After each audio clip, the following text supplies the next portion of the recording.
and welcome to the Prairie Fibre Witch podcast. I'm Sarah, coming to you from Edmonton, Alberta, on the Canadian prairies, where I am currently pursuing my Master's of Library and Information Studies as an online student.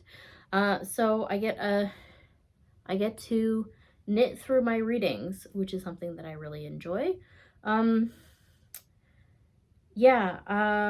Welcome.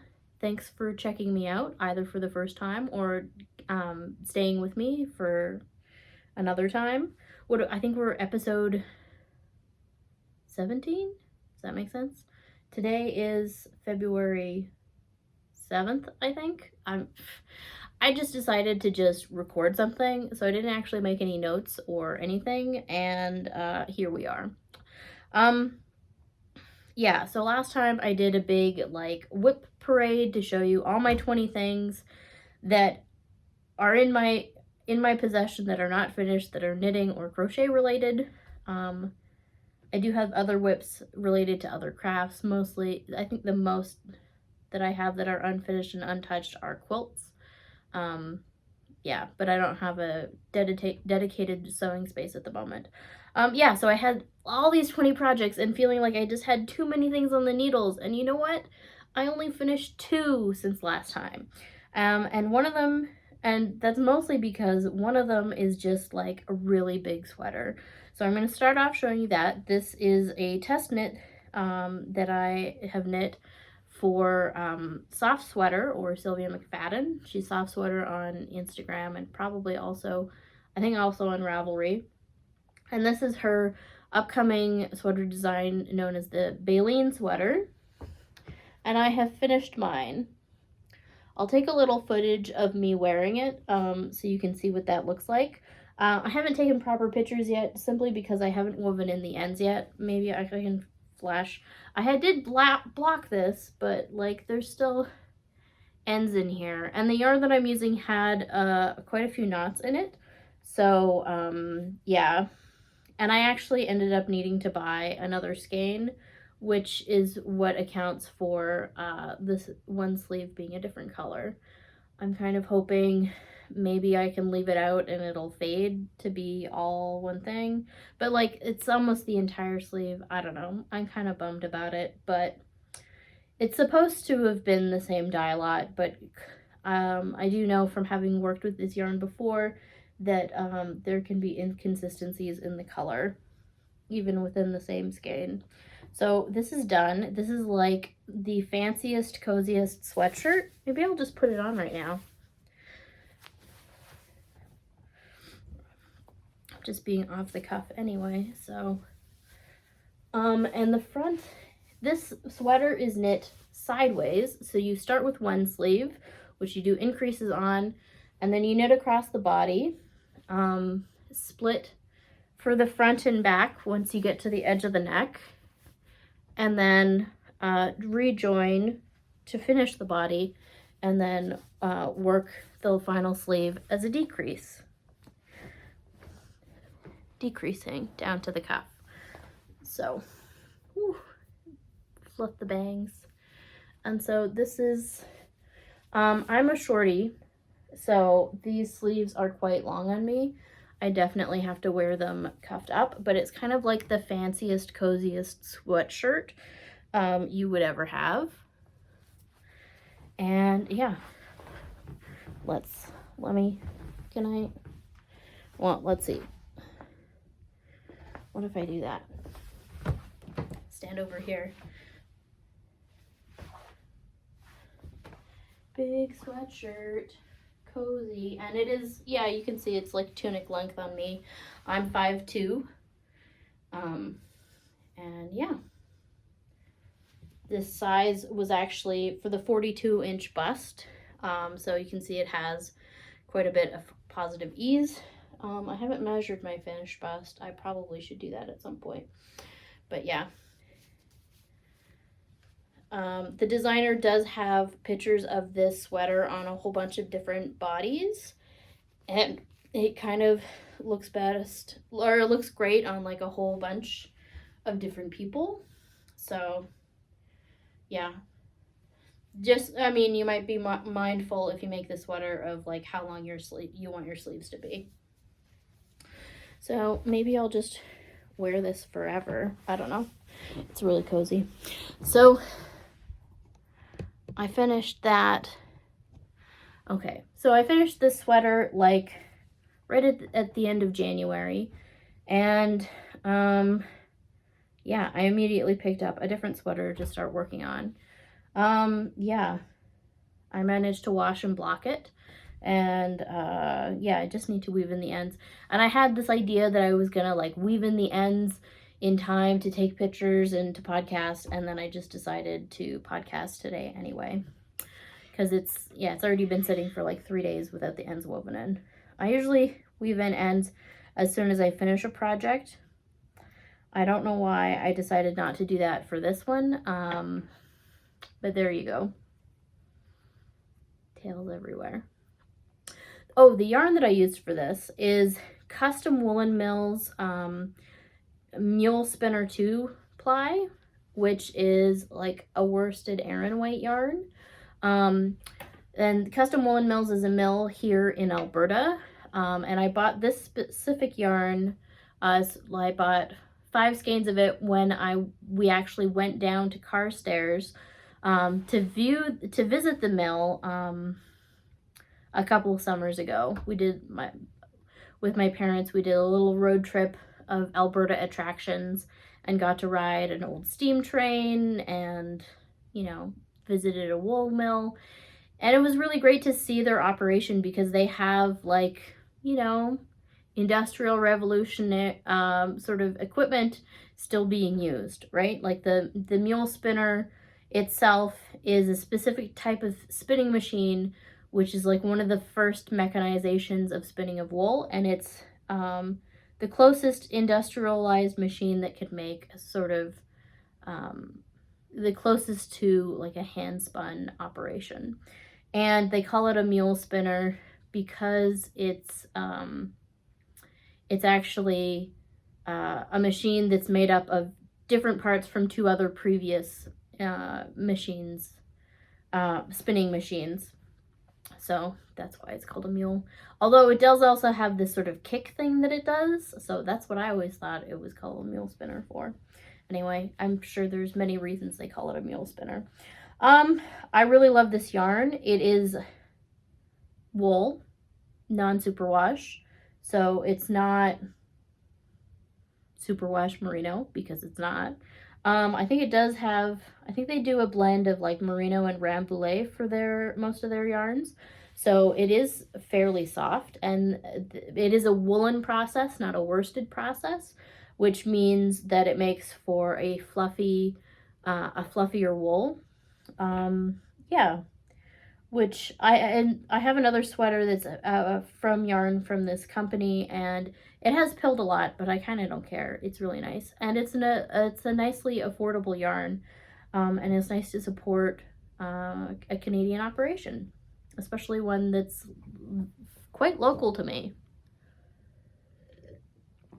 All right, so that's the Baleen sweater. I'm not sure when it's going to be published. I don't know about that, but I'll be sure to let you know.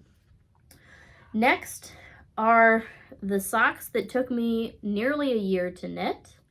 I finished these right at the beginning of February, and I had begun them last February. So like February 25th, I think, is when I started these last year in 2020. And yeah, if you've been watching this podcast before, you will probably know that it does not take me a year to knit a pair of socks. Usually it takes me like a week, 2 weeks. Yeah, there was something about this little cable pattern that goes over the foot that I just didn't enjoy knitting. So they sat around for too long. These are a pair of socks for my mom. She has been asking for red socks for a long time. And I think it's funny that it took me so long to make them. I pulled them out again and was working on them, and she's like, "Who are those socks for?" And I was like, "These are your red socks that you've been asking for forever." She had totally forgotten about them. So she put them on right away and has been wearing them. So They probably, yeah. But they, I mean, they still look good. So this yarn is from Hello Yarn. I'm not sure if she has a name for her bases. It's a superwash merino fingering weight. It's a nice light fingering. And I think the colorway is Hove. I'm not sure. It's a nice red. It's kind of a cherry red, like a true cherry red. Yeah. And these, I think I knit Magic Loop on 2mm needles, which is a US 0. Yeah. And I don't usually block my socks. I'm just showing them on the blockers because of the cable pattern over the foot. They kind of scrunch up and look weird if they're not on blockers. Okay, so that's everything that I finished. All my 2 projects that I finished since last time, which is like a month ago now. This thing's kind of a beast, and like because it's knit sideways, your rows end up being really long, which was kind of a slog, but I think I will wear the heck out of the sweater. Okay, so I am still on a sweater kick, and I have picked up, well, 2 of the sweaters that I'm working on right now are out of my, I mean, everything is out of my WIP pile. I have not started anything new since last time. And this is the sweater that I started before, I think I cast this on like near Christmas time. And this is a sweater for my dad. This is the Tsubaki sweater. I'll put the name of the designer here because I do not remember it offhand. And as usual, I will put any information like yarn details and stuff like that in the description box. And I usually link to my Ravelry page as well, in case I forget to mention something. And if Ravelry is not accessible to you and you still have questions, feel free to ask them and I will answer. So this is a sweater for my dad. He picked out the pattern. It's called Tsubaki. It's not billed as like a unisex garment, but from looking at the picture, it doesn't seem, it seems like a fairly, it could easily be unisex, and he really liked the cables. So I've been working on this here and there. It was sort of getting my full attention for a while, but I can't read and knit cables, so it takes a little bit too much attention. So I have sort of recently put this down in favor of another project that has been galloping along. The yarn for this is Rerum Natura's Ulysse, which if you're in the market for a nice like woolen spun, very soft yarn, you can't go wrong with this one. It is also a fairly affordable yarn, and it has a lot of lovely colors. It's great for cables. I think it would also be really good for color work. And yeah, it's a non-superwash yarn. I believe it's made in France from Organic Wool. I don't know. I think it's, anyway, they have a little blurb on here that's in French that I was going to try and translate, but I'm not going to do that this time. So, yeah, that's this sweater. This is a sweater quantity that I had purchased for myself, but, like, my dad liked it, so he gets to have it. And I'll definitely, like, I can always buy more of this, right? So that's coming along slowly but surely. It's grown, I think it's doubled in size since the last time you've seen it. And I'm working this on my Lika interchangeables. I'm working on a 4mm needle, which is a US size 6.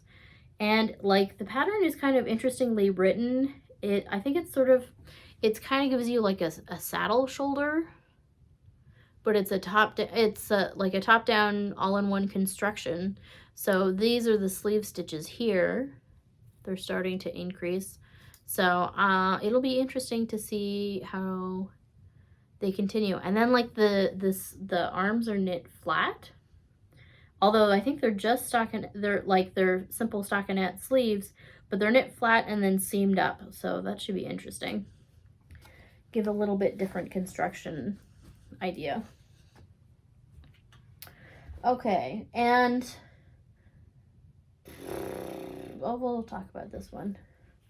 The one that I have been working on the most, which last time you saw, I think it was like, you know, a little ribbing mustache. This is a cardigan. This is the Stockbridge DK version by Ysolda Teague, that I am knitting out of SweetGeorgia's BFL and Silk DK weight in the rose gold color. And this is a sweater for my mom.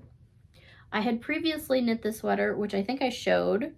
I showed last time, and like it had horrible micro striping because I alternated skeins during the sweater, which caused it to have these horrible stripes. So what I did once I ripped out the yarn was I sort of grouped the balls according to color. So the ones that were more like pink, you can see I've kind of grouped together, so it ends up being kind of a fade instead of a micro stripe. And like, I mean, the sleeves are noticeably a different color from the body of the cardigan, but I think I tried to do it in such a way that it's not so jarring. Yeah. And I think it looks a lot better than having micro stripes, personally. And I'm almost done. Well, I'm sort of halfway done the second sleeve. I actually did bother to get out a set of DPNs. These are, so I'm working on a 3.5 millimeter needle for the body of this, which is a US 4. Haha, it is on here. And I'm working DPNs on the sleeves. I'm trying to actually use DPNs for the sleeves so that to have a better tension, because sometimes when I do magic loop, my sleeves end up being a little bit tighter than the gauge for the body of a sweater. So I'm trying to, and like the reason I end up doing magic loop on a sleeve is because I can't be bothered to like go and dig out a pair of DPNs, which it's the lazy reason. So yeah, I magic loop because I'm lazy.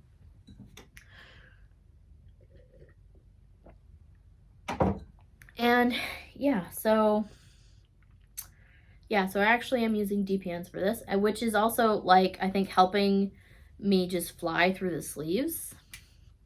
Like, and the past couple days I've just been like roaring through podcasts and just obsessively knitting these sleeves. I really want to get this sweater done because this is now the second time that I'm knitting up this yarn. And I think I'm going to have like nearly an entire skein left over,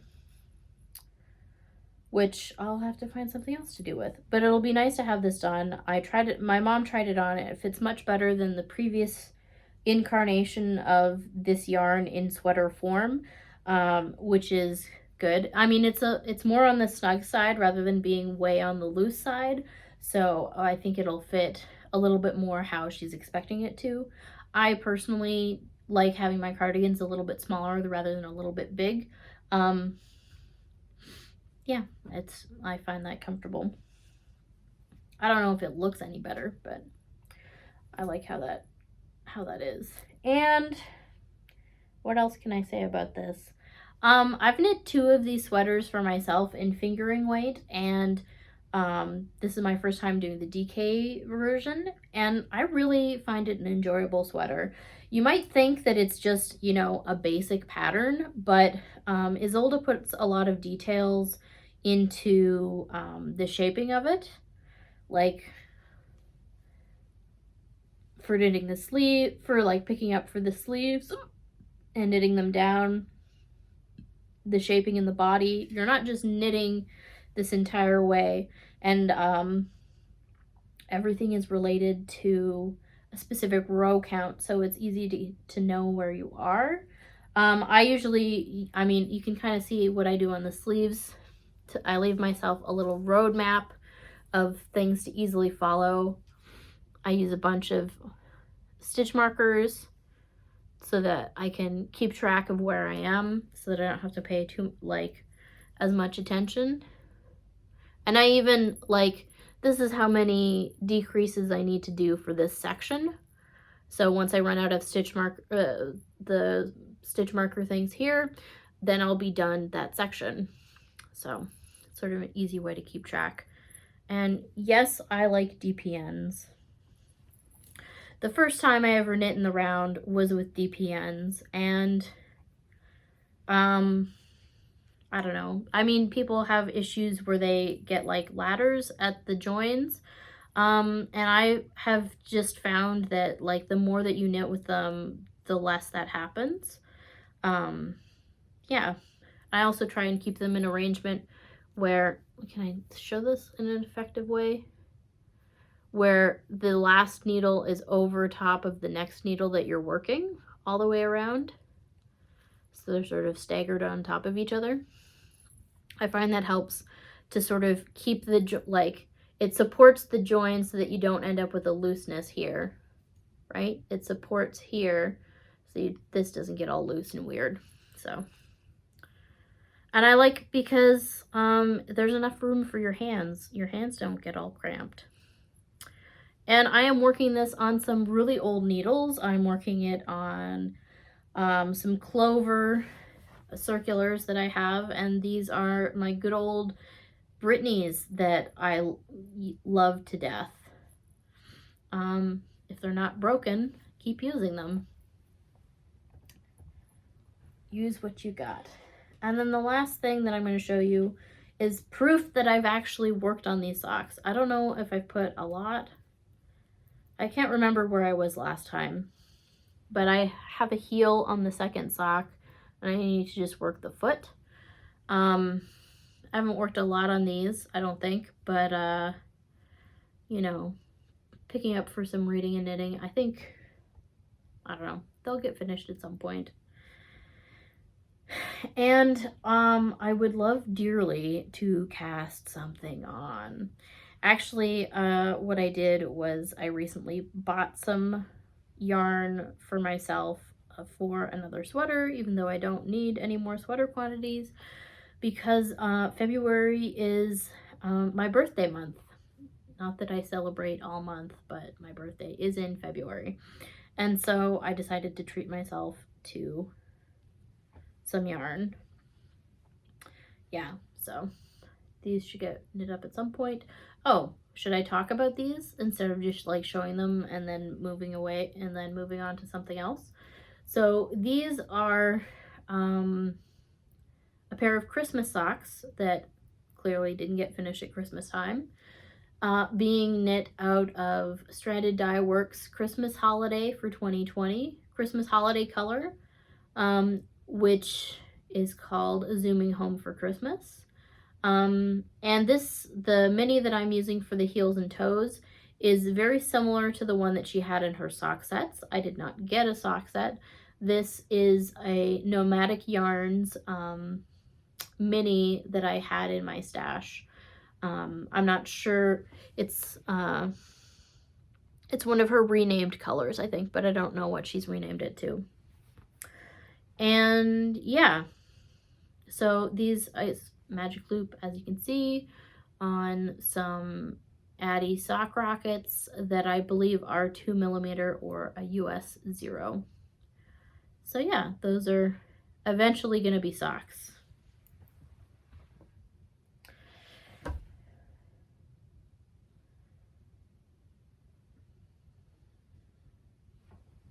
I have some more tea.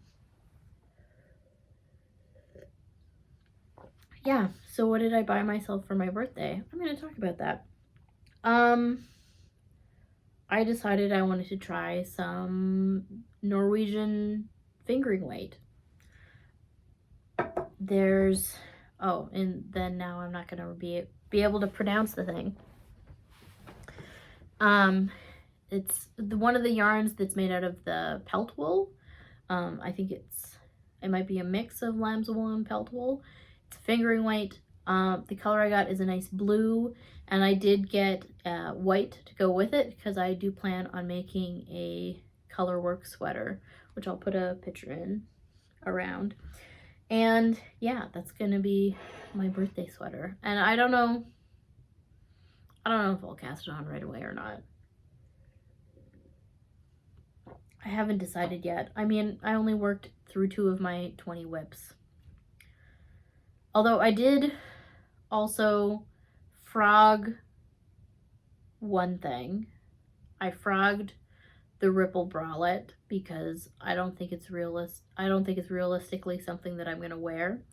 And as somebody pointed out in the comments of last episode, was like, what is the weather that exists that causes you to want a wool bralette?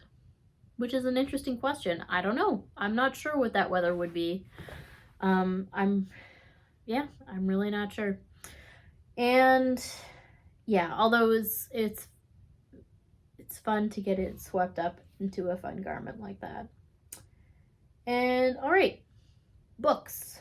What am I reading? I was reading, but I had to return it to the library, a book called We Ride Upon Sticks, which is about a field hockey team at the end of the 1980s in Massachusetts, who decide to invoke magic, or like invoke the devil or something, to try and become a better field hockey team, to start winning games. And it's interesting. It's interesting. It's interesting, and it's kind of not interesting. I mean, it's kind of silly and fun. But there's like something a little strange with the voice, because it's always in the narration, the point of view is always we, as in we the team and we this, and then all of the characters are sort of third person narrative, like talking about such and such a person. Although each chapter kind of ends up focusing on one of the characters and they get developed a little bit more. But like, I don't know, there's something about the we voice that is a little interesting, because like, I don't know, anyway, I don't know, it's unusual and remarkable. Yeah, it kind of holds up. It's kind of fun and kind of holds up my interest, but also kind of doesn't. So it's been a bit of a slog working through it. I got about halfway through before I had to return it to the library. And did I finish another book? I don't think so. Did I? No. Scintillating viewing, I'm sure. But what I'm reading right now is extremely well written. This is my second time picking this book up from the library. I had gotten halfway through it before and had to return it. And I think it was in the summertime that I started reading it, and it is so well written. It is by Chanel Miller, who was assaulted by the Stanford swimmer Brock Taylor. Assaulted and raped. And became famous because of the trial, even though that she was not identified during the trial or after.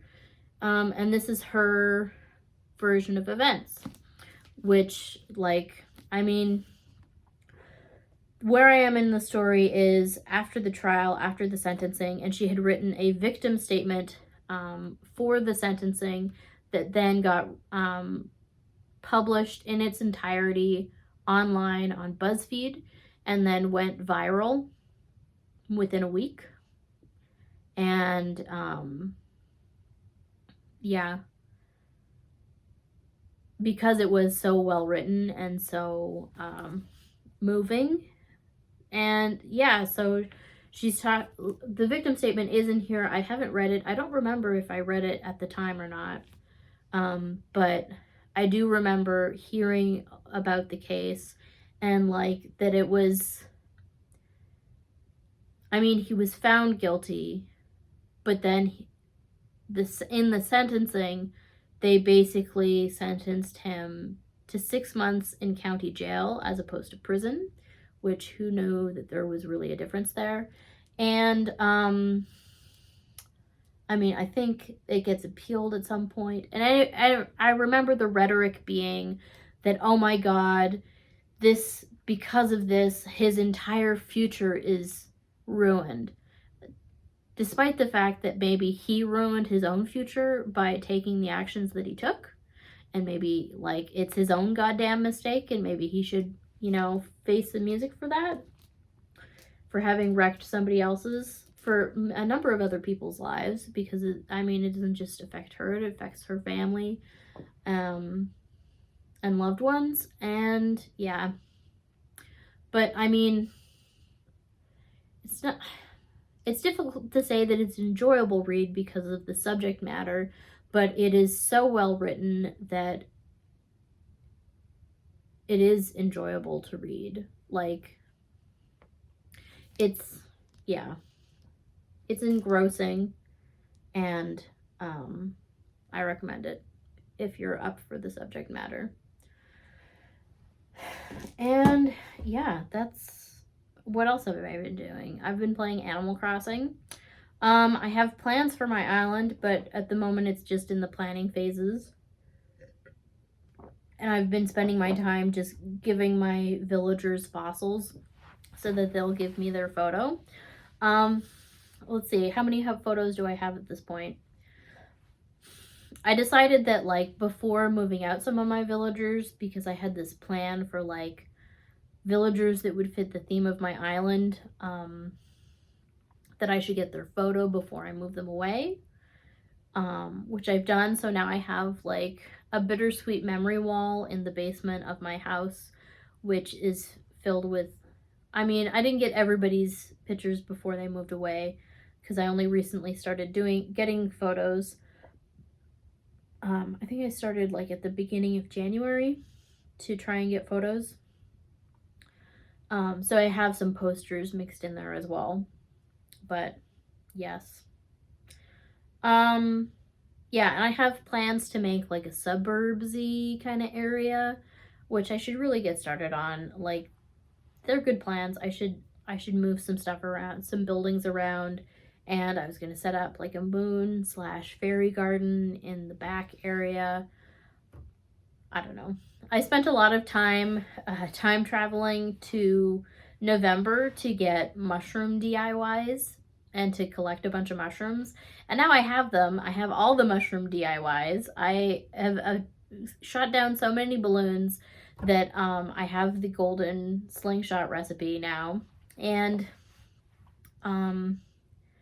yeah, I mean, there comes a point where you have to like do the thing that you've been planning to do. So, but I mean, the semester started again, so I'm not spending the whole day playing Animal Crossing anymore. So it might take a little while to do that. But I mean, I can pick a bunch of fruit and move some villagers' houses. That's kind of low key. Yeah. I have an idea. I like my island. I have been like loath to just develop the whole island simply because I like having woodsy areas and sort of natural areas. So I've watched some like cottagecore Animal Crossing videos to sort of get ideas of like how I don't just want to do like a little subdivision thing. I know that like it is an efficient use of space, but I don't want to cram them into like a housing development. I don't know. I also don't like the islands where it's like there's only one way to walk through. I like to just be able to run around. Anyway. Yeah, and I think I'm gonna demolish some of my rainbow gardens. I did finally deal with all of my flowers. They're currently on beaches waiting to be replanted around. but I'm sort of enjoying not having flowers overrunning most of my island so that I can just like run around willy-nilly. Yeah, so that's Animal Crossing. I do not have a 5-star island. I have not achieved a 5-star island. Yeah. Snail's pace on that one. But, I mean, this is a game that I've been playing now since April. So, well, I mean, off and on. It might be a little bit more off since these days, since the term has started again.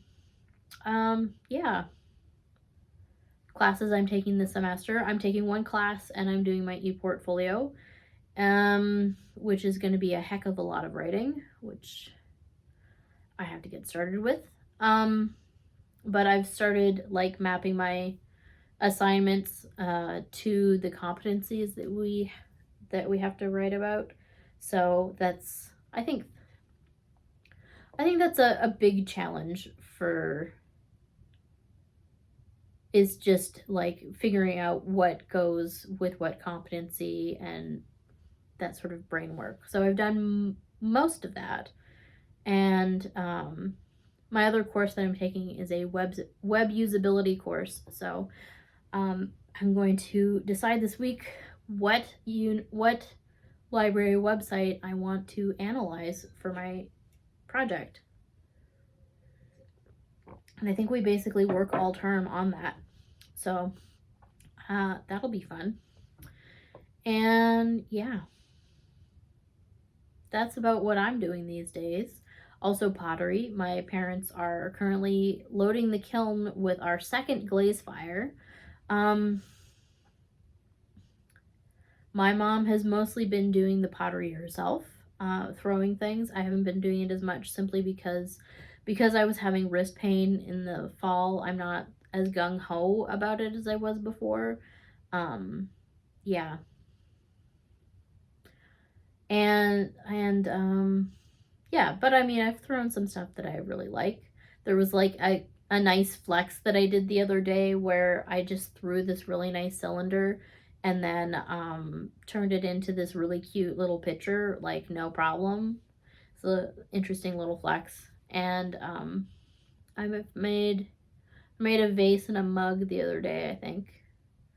So, and then my mom's been, it basically takes a week to glaze enough to put back into the kiln. So my mom got a fairly decent sized kiln.